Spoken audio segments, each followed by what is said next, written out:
Tu as commencé la musculation il y a moins d'un an, laisse-moi te présenter 5 habitudes indispensables que tu dois prendre à la salle et en dehors de tes entraînements pour optimiser ton développement physique. Si tu n'étais pas déjà adepte de toutes ces habitudes, sache que tu vas littéralement exploser, que tu vas devoir racheter des t-shirts pour l'été prochain. On va scinder cette vidéo en 5 parties et je vais te les laisser en mystère pour que tu ne rates aucun détail et que tu regardes donc toute la vidéo.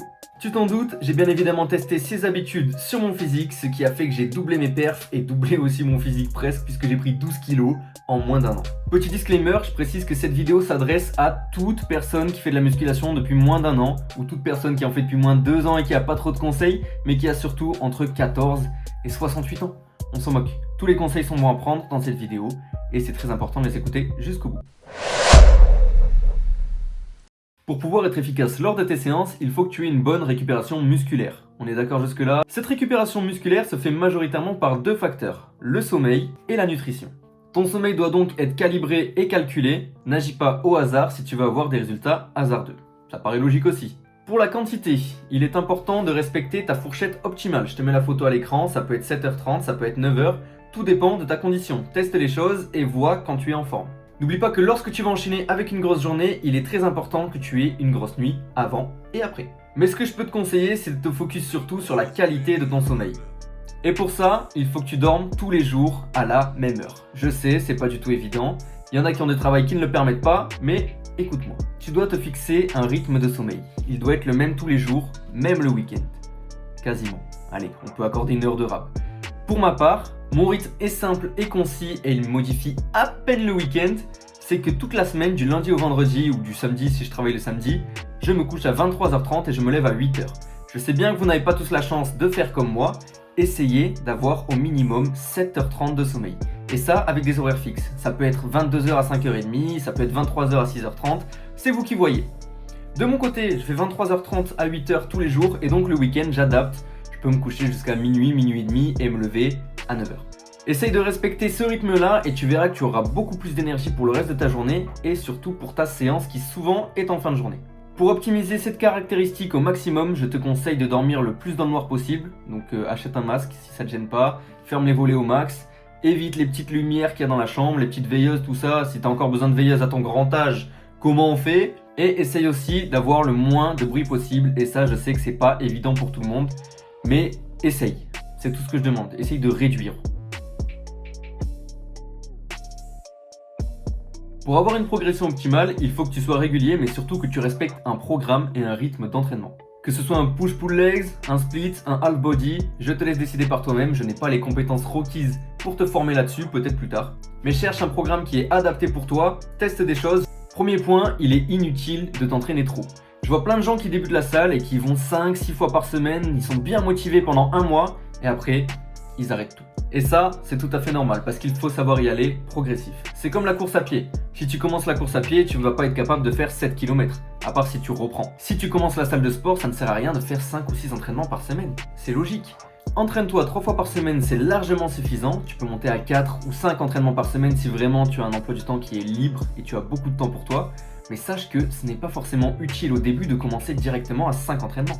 Comme on l'a dit juste avant avec le sommeil, il ne faut surtout pas que tu négliges le repos. Et petit rappel les gars, les séances de 2 heures c'est contre-productif. Les meilleures séances qui stimulent le mieux tes muscles et qui optimisent une prise de muscle maximum, c'est les entraînements entre 50 minutes et 1h20. Toutefois, il est important de s'entraîner assez. Quand je dis de s'entraîner assez, c'est pour ne pas décrocher et abandonner, mais surtout pour ne pas laisser ses muscles au repos. Ce que je conseille moi, ce que je préconise, c'est au moins 2 entraînements par semaine. Ça te prendra 3 heures, on va dire, avec le temps de trajet et tout ça. Mais ça t'apportera une prise de muscle constante. Même si elle sera peut-être un peu plus faible que si tu t'entraînais 3 ou 4 fois par semaine, tu auras quand même une prise de muscle considérable. Surtout si tu respectes les autres critères de la vidéo. Mais lorsque tu choisis ce format, il va falloir se donner à fond sur les séances et on va y venir.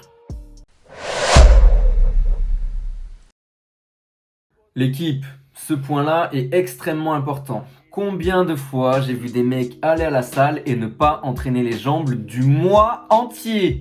Et ça pendant toute leur première année de salle. C'est aberrant les gars, c'est aberrant, il n'y a pas d'autre mot. Et quelle erreur parce qu'après t'as le physique à rattraper, t'as le physique à Booba mon gars. T'as le physique à Waluigi frérot. Comment tu veux faire? Alors fais-moi plaisir et fais-toi plaisir à toi aussi. Bosse les jambes. Et là je parle pour les mecs, bougez pas les filles, vous allez prendre pour votre compte aussi.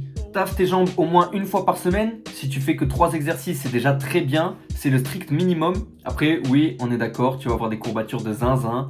Tu vas croire que tu es paraplégique le lendemain et finalement tu vas réussir à te lever au bout d'un quart d'heure. Mais on est tous passés par là et toi aussi, tu es obligé de passer par cette étape. Travaille les jambes.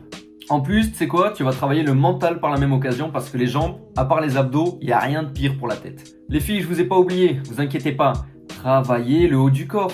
C'est important d'avoir un corps esthétique pour vous aussi. Même si certains gars vont vous dire « Oui, mais si tu travailles le haut du corps, tu vas ressembler à un homme ».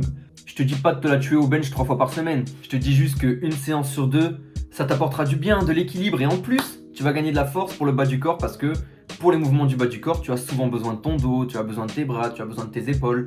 Tu ne seras pas musclore en t'entraînant une fois par semaine, t'inquiète pas. Vraiment, c'est tout bénef pour toi.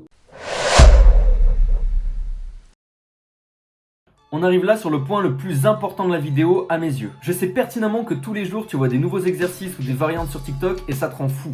Tu ne sais plus quel exercice intégrer et choisir dans tes séances. Laisse-moi t'expliquer tout ça.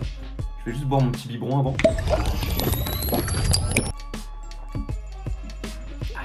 J'ai une réponse simple à t'apporter. Utilise correctement les exercices de base. Tous les exercices qui sont présents sur le Muscu Game, sur le Fit Game depuis 20 ans, c'est des exercices qui ont déjà fait leur preuve. Ça ne sert à rien de vouloir les remplacer. Tu n'es pas encore dans l'optimisation de ton physique, tu ne prépares aucune compétition. Ça sert à rien de faire 33 000 exercices d'isolation. On est d'accord? Une séance intensive, c'est une séance qui dure environ 1 heure sur laquelle tu vas travailler 4 ou 5 exercices maximum. Et sur ces exercices, tu vas faire 3 ou 4 séries de 6 à 10 répétitions. Ça fait beaucoup d'informations, mais évidemment, c'est noté, sinon c'est pas drôle. Le but avec ces séances, c'est de finir proche de l'échec. Et entre chaque série, tu vas prendre un temps de repos conséquent, entre 2 minutes 30 et 3 minutes, selon tes besoins, pour être capable de faire le même nombre de répétitions sur la prochaine série. Avant toute chose, tu dois maîtriser les mouvements et ton amplitude sur les exercices. Et pour ça, je te conseille d'aller voir la chaîne de Flequinho que je mets juste ici, en tout cas son compte Instagram, où il explique et il vulgarise les exercices de musculation en expliquant comment les faire, avec quelle amplitude, quel est le mouvement. Ça t'aidera, forcément. Une fois que ça c'est fait et que tu as plus ou moins ton programme, tu vas devoir inclure une surcharge progressive à ton entraînement. C'est-à-dire que chaque semaine, tu vas rajouter des répétitions ou du poids sur ton exercice. Par exemple, sur mon curl marteau, la semaine dernière, j'ai fait 12 reps à 14 kg. Sur ma prochaine séance, je prendrai les haltères de 16 kg et je ferai 8 reps. J'aurai monté le poids, mais baissé les répétitions. Et la semaine d'après, je monterai les répétitions jusqu'à atteindre 12, puis je changerai de nouveau de poids. Ok, c'est compris? Ça c'est clair? Je le rappelle encore une fois, sélectionne des exercices basiques, contrôle ton exécution et une bonne amplitude et donne-toi à fond dessus. Sois proche de l'échec. Si tu n'es pas proche de l'échec, augmente tes charges avec une bonne forme. Si tu n'exploites pas ce conseil, sache que tu n'es pas à 100% de ton potentiel maximum. La nutrition, comme on l'a vu un petit peu plus tôt, fait partie des éléments fondamentaux de ta récupération musculaire entre chaque entraînement. Pour régénérer correctement tes muscles, il va donc falloir que tu respectes ton quota de protéines. Ce quota se calcule assez facilement. Prenons mon exemple. Je fais 80 kg et je souhaite encore prendre du muscle jusqu'à fin février. Comment on va calculer mon apport journalier en protéines? Mon accord recommandé, mon quota à respecter. Pour calculer mes besoins journaliers, je vais prendre mon poids et le multiplier par 1,8. Ce qui va me donner 144. Ce 144, on va le convertir en grammes et je vais donc obtenir mon apport optimal en protéines par jour. D'ailleurs, une petite gorgée, non? Fais-le de ton côté et dis-moi combien de grammes de protéines il te faut par jour, ça me donnera une idée en commentaire. Je sais que pour certains c'est pas évident de compter ses protes et même d'en avoir suffisamment quand vous vivez chez vos parents, mais essayez d'optimiser et de vous rapprocher du nombre que vous avez obtenu et que vous avez bien évidemment mis dans les commentaires. Pour compter ses protéines et même compter vos calories, vous avez MyFitnessPal et Yazio qui sont deux bonnes applications où vous pouvez rentrer vos aliments tous les jours. Et dernier petit détail qui a son importance, si ton poids change et évolue à la hausse ou à la baisse, tes demandes en protéines évoluent à la hausse ou à la baisse. Donc si moi je faisais 70 kg, j'aurais dû prendre 128, un truc comme ça. Bref, tu m'as compris, ça évolue en fonction de ton poids. C'est la fin de cette vidéo, mais avant de quitter, n'hésite pas à t'abonner car vous êtes 92% à regarder mes vidéos sans être abonné. Vous voulez m'envoyer à l'asile les gars. N'hésite pas non plus à liker et à partager à tes amis qui débutent en musculation et commente-moi ton besoin journalier en protéines juste en dessous. Nous, on se retrouve mercredi prochain pour une nouvelle vidéo sur le développement perso grâce au sport. Et on se retrouve de l'autre côté. Bisous.